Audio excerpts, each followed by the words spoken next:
Boa noite. Oposição critica desfile em homenagem a Lula e diz que vai acionar o TSE. Sobe para 3 o número de mortos em naufrágio no Amazonas. 5 pessoas estão desaparecidas. Temporal alaga ruas e deixa pessoas ilhadas na Grande São Paulo. O Jornal da Record já está no ar.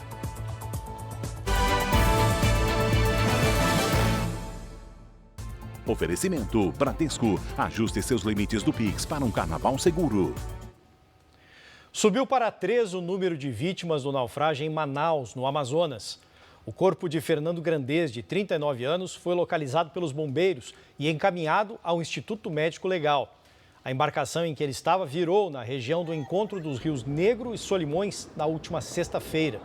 As outras 2 vítimas foram Samila de Souza, de 3 anos, e Lara Bianca, de 22. 71 pessoas foram resgatadas com vida. As buscas pelos outros 5 desaparecidos seguem nesta terça-feira.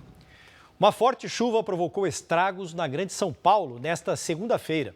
A Marcela Varasquim tem as informações. Boa noite, Marcela.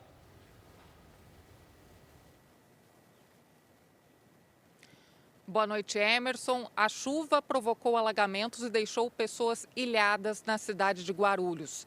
Ao menos 2 carros foram arrastados pela enxurrada. Em um deles estava um homem e uma mulher. No outro, 3 amigos que seguiam viagem. Todos foram resgatados pelos bombeiros. Pessoas também ficaram ilhadas em um posto de gasolina na região central e uma árvore caiu sobre um veículo. Não há registro de feridos. Mais de 74 mil imóveis ficaram sem luz. Emerson. Obrigado, Marcela, e um bom descanso. O feriado nem terminou e o Corpo de Bombeiros já resgatou mais de 450 pessoas no mar em todo o litoral do Rio. O Leonardo Ack tem os detalhes. Boa noite, Léo.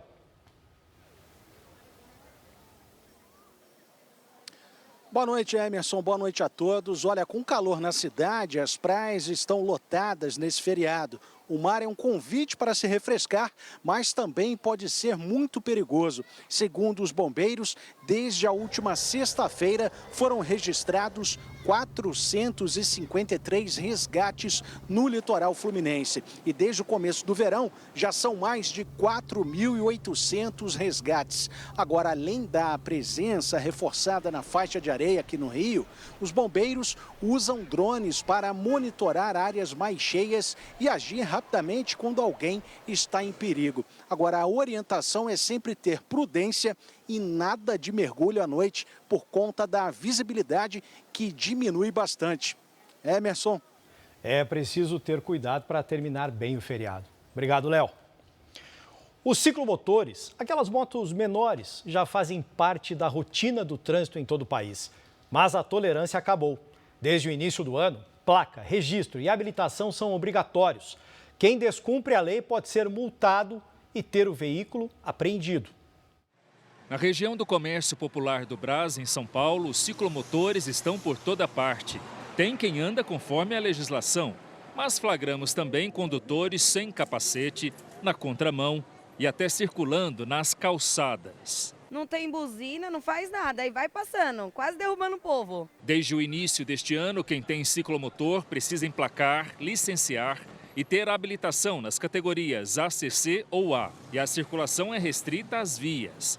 Calçadas, ciclofaixas e ciclovias estão proibidas. Os ciclomotores são veículos de 2 ou 3 rodas que podem rodar com velocidade máxima de até 50 km por hora. No Brasil, já são quase 600 mil veículos registrados, segundo o Ministério dos Transportes. Bicicletas e patinetes elétricos, por enquanto, ficam fora dessas exigências. Que as pessoas, quando compram, eles não explicam essa necessidade de que a pessoa precisa levar ao Detran, precisa fazer a regulamentação, colocar uma placa e ter equipamentos de segurança e ter a CNH compatível para poder andar na cidade. Um levantamento do Detran de São Paulo mostra que de 1º de janeiro a 12 de fevereiro foram registradas mais de 1.300 infrações envolvendo ciclomotores no estado. Conduzir o veículo sem o registro obrigatório lidera o número de anotações. Nesse mesmo período, mais de 1.000 ciclomotores irregulares foram apreendidos e levados para o pátio do Detran. O Paulo Rogério fez o correto, regularizou a moto elétrica. Agora, com o emplacamento e o registro, pode trabalhar com segurança para ele e para os outros. Desde o começo que a gente comprou capacete, a gente procura andar na mão certa, né? Tem o emplacamento dela com a resolução 966, né? Que é determinada pelo Detran, e a gente colocou também. O presidente Lula embarca para a Índia na manhã desta terça-feira. A comitiva presidencial fará uma escala na Tunísia e segue viagem na quarta. Yuri Ascar, boa noite. Qual vai ser a agenda por lá? Boa noite, Emerson. O presidente vai participar de uma cúpula sobre inteligência artificial e terá reuniões bilaterais com autoridades indianas. Entre os temas, o comércio internacional e a defesa de uma reforma no Conselho de Segurança da ONU. Os dois países defendem a ampliação do número de nações com assento permanente. Um acordo sobre minerais críticos também vai ser discutido. O Brasil tem a segunda maior reserva de terras raras do mundo. E da Índia, o presidente Lula segue para a Coreia do Sul no domingo. Os países vão assinar um acordo com ações conjuntas nas áreas de agricultura, saúde, desenvolvimento de cosméticos e cooperação financeira. O retorno do presidente Lula ao Brasil está previsto para o dia 24. Emerson. Obrigado, Yuri. Boa noite para você. E a oposição reagiu ao desfile da escola de samba que homenageou o presidente Lula. O senador Flávio Bolsonaro, que é pré-candidato à presidência, vai protocolar uma ação no Tribunal Superior Eleitoral. O presidente Lula assistiu ao desfile da Acadêmicos de Niterói no camarote da Prefeitura do Rio de Janeiro. Lula desceu para a pista do Sambódromo da Marquês de Sapucaí para ver de perto a comissão de frente da escola. A repercussão foi rápida. A oposição anunciou ações contra o presidente no Tribunal Superior Eleitoral por propaganda eleitoral antecipada. O pré-candidato à presidência da República, Flávio Bolsonaro, afirmou nas redes sociais que vai protocolar uma ação. Você, que não se declara nem de direita nem de esquerda, ficou feliz de ver o dinheiro dos seus impostos sendo usado para fazer campanha antecipada para o Lula? O Partido Novo também anunciou que vai pedir a ineligibilidade do presidente Lula por abuso de poder político e econômico.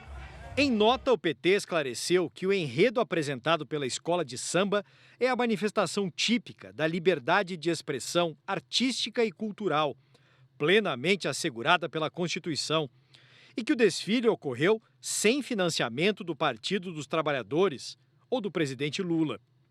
No mês passado, a Embratur e o Ministério da Cultura assinaram um acordo de cooperação com a Liga Independente das Escolas de Samba do Rio de Janeiro, prevendo o repasse de 12 milhões de reais distribuídos entre as 12 agremiações.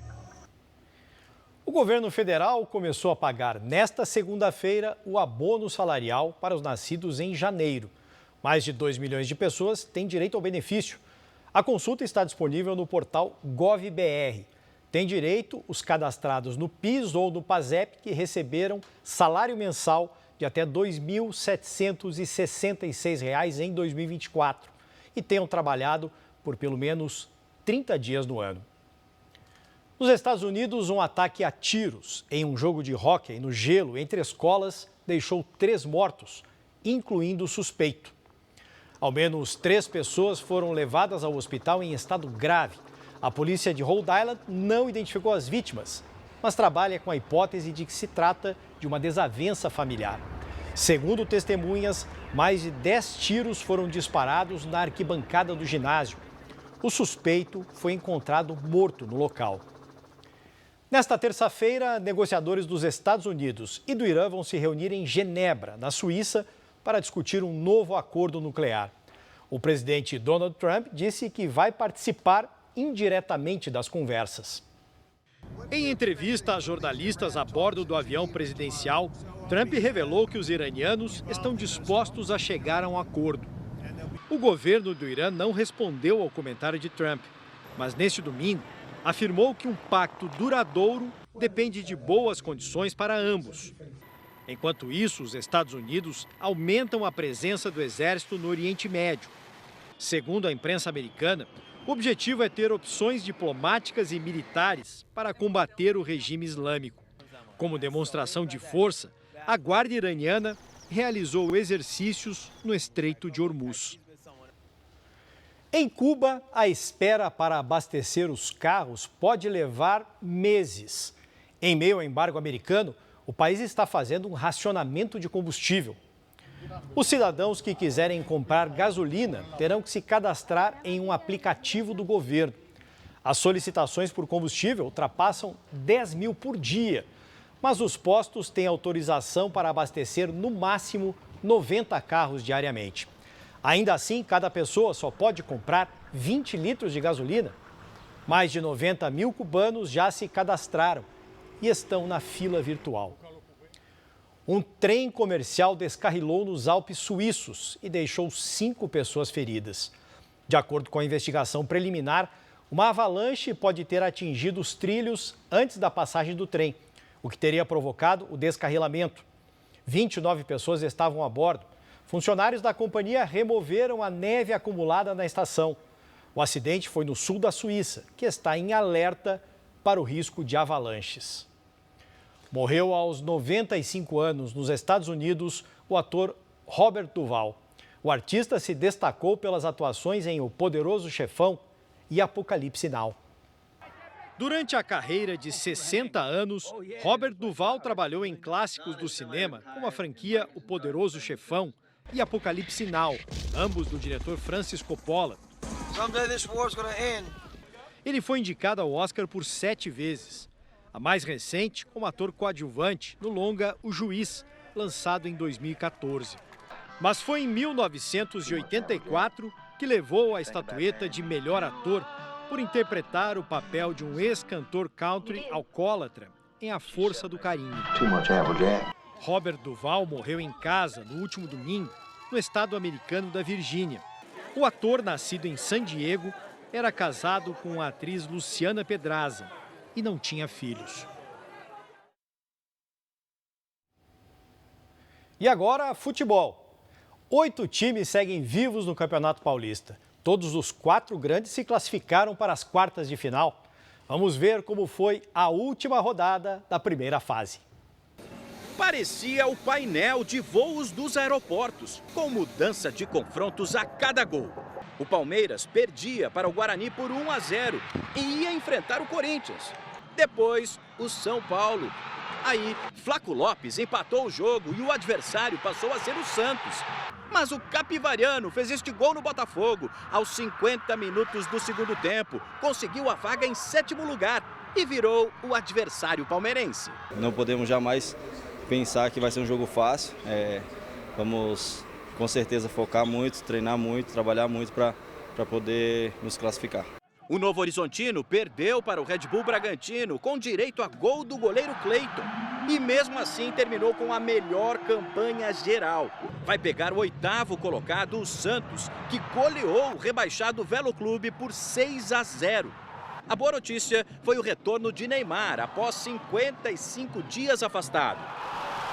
O Bragantino esteve para jogar contra o Corinthians, mas no fim vai receber o São Paulo. O tricolor derrotou a rebaixada Ponte Preta. O Corinthians venceu o São Bernardo por 1-0 e vai ter pela frente a Portuguesa. A notícia ruim para Dorival Júnior é a lesão de Yuri Alberto na coxa esquerda. O clube não falou sobre a previsão para o retorno, mas o atacante pode ficar até 4 semanas longe dos gramados. Os 4 maiores times de São Paulo estão nas quartas de final. E agora a disputa será em jogo único. Quem perder está fora. A Federação Paulista de Futebol definiu hoje as datas e os horários dos confrontos da próxima fase. Red Bull Bragantino e São Paulo acontece neste sábado. Domingo tem Novo Horizontino e Santos. A Record transmite os outros 2 jogos. Sábado, Palmeiras e Capivariano. No domingo, Portuguesa e Corinthians. As 2 partidas você acompanha a partir de 8 da noite. Na Record, no R7 e no Record Plus. E também foram definidos os semifinalistas do Campeonato Carioca. Vamos ver aqui no telão. O Flamengo vai encarar o Madureira. No outro confronto, o Fluminense, que se classificou nesta segunda ao vencer o Bangu por 3-1, vai enfrentar o Vasco. As datas e horários das partidas ainda serão definidos. O São Paulo anunciou a contratação do meia Cauli. O jogador de 30 anos estava no Bahia, chega por empréstimo com contrato até o fim de 2026. Ele realizou os exames médicos e pode estrear pelo tricolor já no próximo fim de semana contra o Red Bull Bragantino pelas quartas de final do Campeonato Paulista. Cauli é o 5º reforço do São Paulo para esta temporada. E este foi o Jornal da Record. Ouça essa e as outras edições dos boletins JR 24 horas também nas plataformas de áudio. Você fica agora com o programa Entre Linhas. Boa noite e uma ótima terça.